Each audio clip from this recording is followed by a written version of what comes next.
Hi friends, my YouTube ಚಾನಲ್ಗೆ ಸ್ವಾಗತ. ಎಲ್ಲರಿಗೂ ಕೂಡ ಇವತ್ತಿನ ರೆಸಿಪಿನಿ ಏನು ಅಂತಂದರೆ ಬಾಳೆಕಾಯಿನ ಯೂಸ್ ಮಾಡಿಕೊಂಡು ಹೇಗೆ ಉಪ್ಪಿಟ್ಟನ್ನು ಮಾಡೋದು ಅಂತ ತೋರಿಸ್ತಾ ಇದ್ದೀನಿ. ನಾ ಇಲ್ಲಿ 2 ಬಾಳೆಕಾಯಿನ ತೊಗೊಂಡಿದ್ದೀನಿ, ನೇಂದ್ರ ಬಾಳೆಕಾಯಿನ. ಅದನ್ನು ಸ್ವಲ್ಪ ತೊಳೆದ್ಬಿಟ್ಟು ಹಿಂದೆ ಮುಂದೆ ಕಟ್ ಮಾಡಿ ಅದನ್ನು ಒಂದು ಕುಕ್ಕರ್ಗೆ ಹಾಕಿಬಿಟ್ಟು ಒಂದು 2ರಿಂದ 3 ವಿಷಲ್ನ ಕೂಗಿಸ್ಕೋಬೇಕು. ಕುಕ್ಕರ್ ಕೂಗೋವರೆಗೆ ನಾ ಇಲ್ಲಿ ಈರುಳ್ಳಿನ ಬಿಡಿಸ್ಕೊಂಡು ಒಂದು 3 ಈರುಳ್ಳಿನ ಬಿಡಿಸ್ಕೊಂಡು ಅದನ್ನು ಒಗ್ಗರಣೆಗೆ ಕಟ್ ಮಾಡಿ ರೆಡಿ ಮಾಡಿ ಇಟ್ಕೋತಾ ಇದ್ದೀನಿ.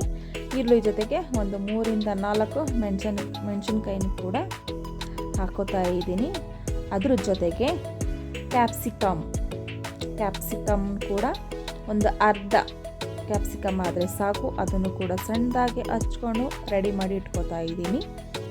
ಹಾಗೆ ಒಂದು 2 ಸ್ಪೂನು ಕಡಲೆಬೇಳೆನ ಹಾಕ್ಕೊಂಡು ನೀರಲ್ಲಿ ನೆನೆಸಿ ಹಾಕಿ ಇಟ್ಕೋತಾ ಇದ್ದೀನಿ.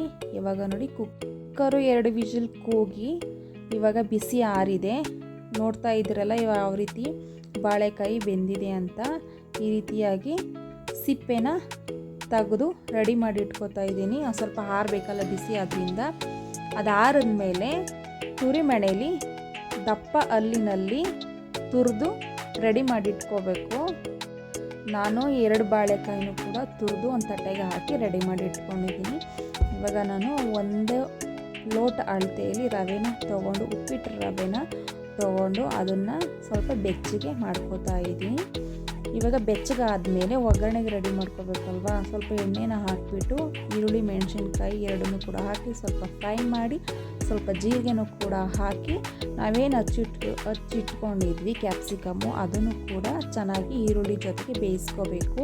ಕ್ಯಾಪ್ಸಿಕಮ್ಮು ಈರುಳ್ಳಿ ಬೆಂದಾದಮೇಲೆ ಕಡಲೆಬೇಳೆನ ನೆನೆಸಿಟ್ಕೊಂಡಿದ್ವಲ್ಲ ಅದನ್ನು ಕೂಡ ನೀರನ್ನು ತೆಗೆದು ಅದನ್ನು ಕೂಡ ಹಾಕ್ಕೊಂಡು ಸ್ವಲ್ಪ ಕರಿಬೇವು ಸೊಪ್ಪನ್ನು ಕೂಡ ಹಾಕಿ ಚೆನ್ನಾಗಿ ಒಗ್ಗರಣೆನ ಮಿಕ್ಸ್ ಮಾಡ್ಕೋಬೇಕು.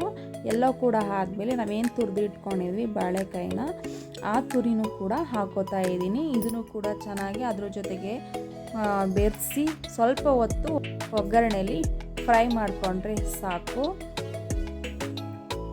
ಇವಾಗ ಫ್ರೈ ಎಲ್ಲ ಆಗಿದೆ. ನಾನು ಏನು 1 ಲೋಟ ರವೆ ತೊಗೊಂಡಿದ್ದೀನಿ, ಅದಕ್ಕೆ 1 ಲೋಟಕ್ಕೆ 2 ಲೋಟ ಅದ್ರ ಜೊತೆಗೆ ಒಂದು ಅರ್ಧ ಲೋಟ ಜಾಸ್ತಿ ಹಾಕೋತಾ ಇದ್ದೀನಿ. ಅದಾದಮೇಲೆ ರುಚಿಗೆ ತಕ್ಕಷ್ಟು ಉಪ್ಪನ್ನು ಕೂಡ ಹಾಕ್ಕೊಂಡು ಚೆನ್ನಾಗಿ ಕುದಿಸ್ಕೋಬೇಕು. ನೀರೆಲ್ಲ ಕುದ್ದ ನಂತರ ರವೆನ ನಾವು ಉಪ್ಪಿಟ್ಟಿಗೆ ಯಾವ ರೀತಿ ರವೆನ ಹಾಕೋತೀವಿ ಅದೇ ರೀತಿ ಸೇಮ್ ಪ್ರೊಸೆಸಿಂಗಲ್ಲಿ ರವೆನ ಹಾಕ್ಕೋಬೇಕು. ಚೆನ್ನಾಗಿ ಕೈ ಆಡಿದ್ಮೇಲೆ ಅದನ್ನು ನೀಟಾಗಿ ರವೆ ಬೇಯೋದಕ್ಕೆ ಬಿಟ್ಬಿಡಬೇಕು.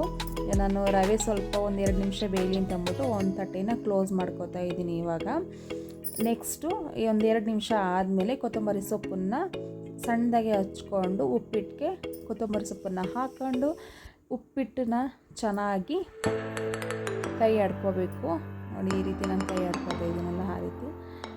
ಈ ರೀತಿಯಾಗಿ ಉಪ್ಪಿಟ್ಟು ರೆಡಿಯಾಗಿದೆ. ಅಲ್ಲ ಯಾವ ರೀತಿ ಬಾಳೆಕಾಯಿ ಉಪ್ಪಿಟ್ಟನ್ನು ರೆಡಿ ಮಾಡ್ಕೊಳ್ಳೋದು ಅಂತ ಈ ರೆಸಿಪಿ ನಿಮ್ಮೆಲ್ಲರಿಗೂ ಕೂಡ ಇಷ್ಟ ಆಗಿದೆ ಅಂತ ಭಾವಿಸ್ತೀನಿ. ಹಾಗೆ ನಮ್ಮ ಚಾನಲ್ನ ಸಬ್ಸ್ಕ್ರೈಬ್ ಆಗದೆ ನೋಡ್ತಾ ಇರೋರು ಈ ಕೂಡಲೇ ಸಬ್ಸ್ಕ್ರೈಬ್ ಆಗಿ ಹೊಸ ರೆಸಿಪಿ ಜೊತೆಗೆ ನಾನು ನಿಮ್ಮ ಜೊತೆಗೆ ಬರ್ತಾ ಇರ್ತೀನಿ. ಅಲ್ಲಿವರೆಗೂ ಬಾಯ್.